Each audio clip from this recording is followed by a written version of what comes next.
Excellencies, Infrastructure for Resilient Island States (IRIS) का launch एक नई आशा जगाता है, नया विश्वास देता है।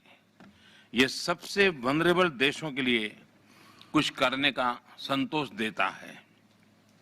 मैं इसके लिए Coalition for Disaster Resilient Infrastructure (CDRI) को बधाई देता हूं।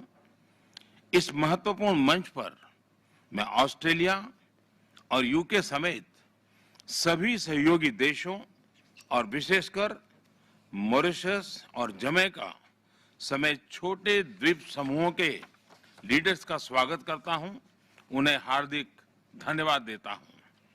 मैं UN सेक्रेटरी जनरल का भी आभार व्यक्त करता हूं कि उन्होंने इस लॉन्च के लिए अपना बहुमूल्य समय दिया।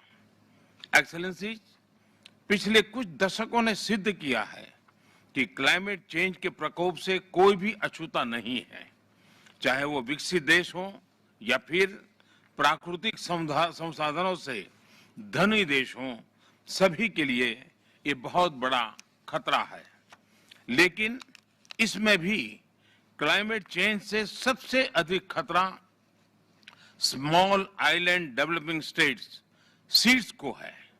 ये उनके लिए जीवन मृत्यु की बात है, ये उनके अस्तित्व के लिए चुनौती है। क्लाइमेट चेंज की वजह से आई आपदाएं उनके लिए सचमुच प्रलय का रूप ले सकती हैं। ऐसे देशों के क्लाइमेट चेंज न सिर्फ उनके जीवन की सुरक्षा के लिए बल्कि उनकी अर्थव्यवस्था के लिए भी बड़ी चुनौती है। ऐसे देश टूरिज्म पर बहुत निर्भर हैं, लेकिन प्राकृतिक आपदाओं के चलते टूरिस्ट भी उनके पास आने से घबराते हैं। फ्रेंड्स, वैसे तो SEEDS देश सदियों से नेचर के साथ समन्वय में जीते रहे हैं।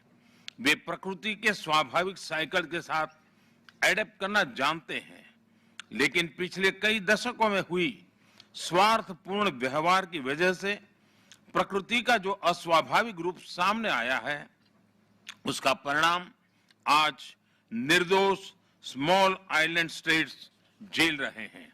और इसलिए मेरे लिए CDRI या IRIS सिर्फ एक इंफ्रास्ट्रक्चर की बात नहीं है, बल्कि ये मानव कल्याण के अत्यंत संवेदनशील दायित्व का हिस्सा है। ये मानव जाति के प्रति हम सभी की कलेक्टिव जिम्मेदारी है। ये एक तरह से हमारे पापों का साझा प्रायश्चित भी है।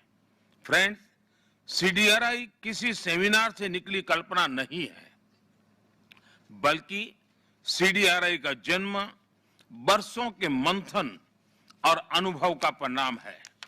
छोटे द्वीप देशों पर मंडरा रहे क्लाइमेट चेंज के खतरे को भांपते हुए भारत ने पैसिफिक आइलैंड और कैरिकॉम देशों के साथ सहयोग के लिए विशेष व्यवस्थाएं बनाई।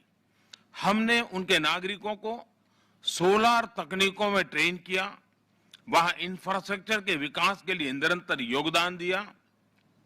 इस कड़ी में आज इस प्लेटफॉर्म पर मैं भारत की ओर से एक और नई पहल की घोषणा कर रहा हूं। भारत की स्पेस एजेंसी ISRO SEEDS के लिए एक स्पेशल डेटा विंडो को निर्माण करेगी।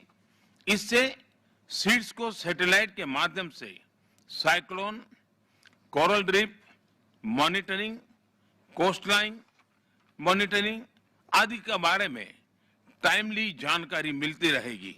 फ्रेंड्स, IRIS के साकार करने में CDRI और SEEDS दोनों ने मिलकर काम किया है। यह को-क्रिएशन और को-बेनिफिट्स का अच्छा उदाहरण है। इसलिए मैं आज IRIS के लॉन्च को बहुत अहम मानता हूं। IRIS के माध्यम से SEEDS को टेक्नोलॉजी, फाइनेंस, जरूरी जानकारी तेजी से मोबिलाइज करने में आसानी होगी।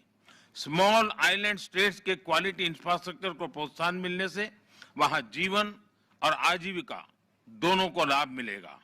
मैंने पहले भी कहा है कि दुनिया इन देशों को कम जनसंख्या वाले स्मॉल आइलैंड के रूप में देखती हैं, लेकिन मैं इन देशों को बड़े सामर्थ्य वाले लार्ज ओशन स्टेट्स के रूप में देखता हूं। जैसे समुद्र से निकले मोतियों की माला